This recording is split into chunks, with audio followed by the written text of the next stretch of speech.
విద్యార్థులకు ఉజ్వల జీవితం భవిష్యత్తు ఉంటుందని, విద్యతో ఉన్నత స్థానానికి ఎదిగి పలు సేవా కార్యక్రమాలు నిర్వహించవచ్చునని మాజీ మంత్రి వేమూరు శాసనసభ్యులు నక్కా ఆనందబాబు, పట్టభద్రుల ఎమ్మెల్సీ ఆలపాటి రాజేంద్రప్రసాదులు ఎడ్లపల్లి గ్రామంలోని జిల్లా పరిషత్ పాఠశాల నందు నిర్వహించిన కార్యక్రమంలో అన్నారు.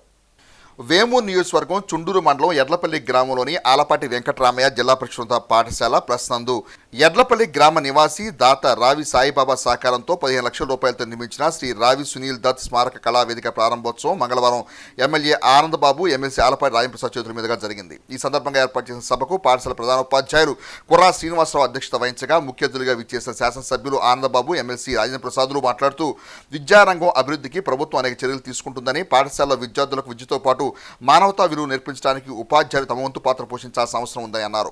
విద్యతోనే సర్వతోముఖాభివృద్ధి సాధించవచ్చునని, ప్రభుత్వ పాఠశాల విద్యార్థుల సంఖ్య పెంపొందించేందుకు ఉపాధ్యాయులు, విద్యార్థుల తల్లిదండ్రులు కృషి చేయాలని అన్నారు.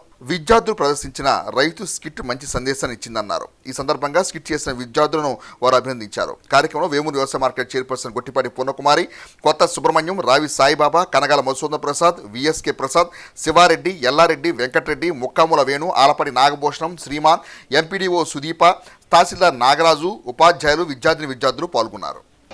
మీరు ఏ రకమైనటువంటి మనం రైతు విత్తనం వేస్తే ఆ రకమైనటువంటి వృక్షం బయటకు వస్తూ ఉంటుంది, మొక్క బయటకు వస్తూ ఉంటుంది. అదే రకంగా మీరు నాటే జ్ఞాన విత్తు అది సమాజానికి ఉపయోగపడేలాగా ఉండాలి, అదేవిధంగా వ్యక్తిగతంగా ఉపయోగపడేలాగా ఉండాలి, వ్యక్తిత్వం పెరిగేలాగా ఉండాలి.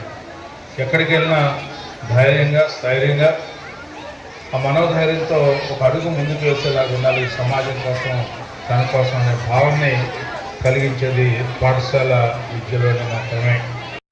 ఫండమెంటల్స్ ఏ రకంగా మనం ట్రైన్ చేస్తామో కాన్సెప్ట్ని లీడ్ చేయడానికి, అదేవిధంగా జీవితంలో ఆ బేస్ని ఏర్పాటు చేసేది ఎక్కడే అంటే ఈ యొక్క పాఠశాల విద్యలోనే మనం చేయగలమనే ఆలోచన మీరు ఎప్పుడైతే చేయగలుగుతారో, దట్టు మీరందరూ కూడా eligible and qualified teachers. Extra curricular activities, A activities అయితే వాళ్ళకి అన్నిత్యం కూడా సూచిస్తారో, దాని పట్ల స్పందిస్తారో, వాటిలో ఉన్నటువంటి ప్రావీణ్యతని, నైపుణ్యతని బయటికి తీయగలిగినటువంటి శక్తి, సమర్థత ఎవరైతే ఉపాధ్యాయ వృత్తిలో కొనసాగేవారు ఉన్నారో వారికే ఉంటుందనే భావం నాకైతే వ్యక్తిగతంగా ఉండే ఆలోచన.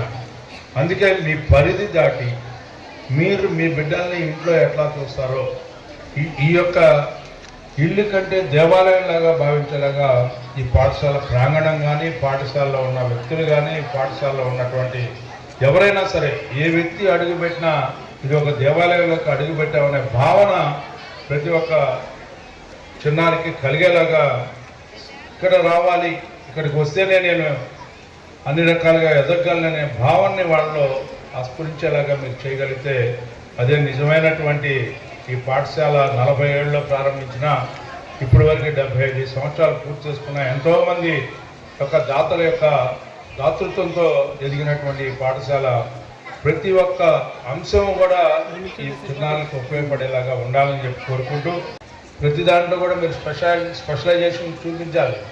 ఎప్పుడైతే మీరు స్పెషలైజ్డ్ అవ్వగలుగుతారో పక్క గ్రామాల నుంచి కూడా ఇక్కడికి చదువుకుంటే బాగుంటుంది, నా బిడ్డ యొక్క భవిష్యత్తు బాగుంటుందనే భావం స్ఫురించేలాగా మీరు వ్యవహరించాలని చెప్పి కోరుకుంటూ, ఈ స్కూల్లో జరిగే కార్యక్రమాలన్నీ కూడా ఇదే స్థలంలో తాత్కాలికంగా వేదిక ఏర్పాటు చేసి గతంలో కార్యక్రమాలు చేసేవాళ్ళు.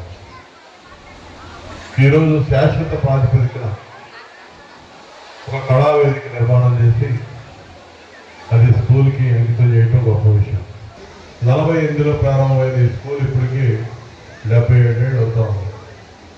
ఈ స్కూల్లో ఎంతోమంది చదువుకున్న వాళ్ళు దేశ విదేశాల్లో స్థిరపడి ఒక ఉన్నత స్థానాలకు వెళ్ళిన వాళ్ళు ఎంతోమంది ఉంటారు. వారందరూ కూడా ఈ స్కూల్ అభివృద్ధికి తమ వంతు సహాయ సహకారాలు ఎప్పుడు అవసరమైనా ఇస్తున్నారని చెప్పి వారందరూ కూడా మనస్ఫూర్తిగా నేను అభినందన తెలియజేస్తాను. ఎందుకంటే ఈ జిల్లాలో ఉన్న స్కూల్స్లో ఇందాక హెచ్ఎం గారు చెప్పినట్టుగా ఫెసిలిటీస్ అన్నీ కూడా, ఎమ్యూనిటీస్ కానీ, ఫెసిలిటీస్ కానీ 250 స్కూల్స్ దాదాపు హై స్కూల్స్ ఉంటే ఒక 20-25 స్కూల్స్ లోపే అన్ని వసతులు కలిగినటువంటి స్కూల్స్ ఉన్నాయి. అందులో ప్రధానంగా ఎడ్లపల్లి హై స్కూల్ కూడా ముందుందని చెప్పుకోవటం మనందరం కూడా సంతోషించదగ్గ పరిణామం. ఈ స్కూల్లో ఉన్నటువంటి ఉపాధ్యాయులు పిల్లల్ని తీర్చిదిద్దే విధానంలో చూపిస్తున్నటువంటి శ్రద్ధ కానీ మన స్కూల్కి ఒక మంచి పేరు రావడానికి కారణమైందని చెప్పి భావిస్తా ఉన్నాం. అదేవిధంగా పిల్లలను ఉద్దేశించి కూడా ఇప్పుడే పెద్దలు రాజా గారు చెప్పారు, ఆ చిన్నారులు అందించినటువంటి స్కిట్ ఏదైతే ఉందో రైతులకు సంబంధించి ఈ ప్రాంతం అంతా కూడా రైతు కుటుంబాల నుంచి వచ్చిన పిల్లలు, ముఖ్యంగా ప్రభుత్వ పాఠశాలలో చదువుతున్నారంటే వారందరూ కూడా చిన్నకారు రైతు కుటుంబాల నుంచి వచ్చిన వాళ్ళు. రైతుకు ఉండేటటువంటి ఇబ్బందులు, పంట పండించేటప్పుడు ఉండే ఇబ్బంది, పండిన తర్వాత పంట అమ్ముకోవడానికి ఉండే ఇబ్బందులు అన్నీ కూడా 10 నిమిషాల లోపు వారు చూపించినటువంటి ఆ స్కిట్ ద్వారా పూర్తిగా కూడా అర్థమయ్యే విధంగా మనందరూ కూడా ఉంది. విద్యార్థులందరూ కూడా ఆ పరిస్థితి చూసి మీరందరూ బాగా చదువుకోవాలి, చదువుకొని ఉన్నత స్థానానికి రావాలి. ఉన్నత స్థాయికి వచ్చి ఈ స్కూల్లో చదువుకొని ఏ విధంగా స్కూల్ అభివృద్ధికి పాటుపడతా ఉన్నారో పెద్దలు సాయిబాబా గారు లాంటి వాళ్ళు, ఆ విధంగా మీరు కూడా భవిష్యత్తులో ఏదో ఒక సహకారాన్ని సహాయాన్ని చేసే స్థాయికి ప్రతి ఒక్కరూ ఎదగాలని ఒక పట్టుదలతో ముందుకు పోవాలని చెప్పి సందర్భంగా నేను కోరుకుంటా ఉన్నాను. విద్యార్థులను దృష్టిలో ఉంచుకొని వారికి అవసరమైన ఈ వేదికని వారి దగ్గర నుంచి కన్సల్ట్ చేయడం అనేది అభినందనీయం. భవిష్యత్తులో ఈ పాఠశాల అభివృద్ధికి ఈ పెద్దలందరూ కృషి చేస్తారని కోరుకుంటూ ఈ నెల 17వ తేదీన జరగనున్న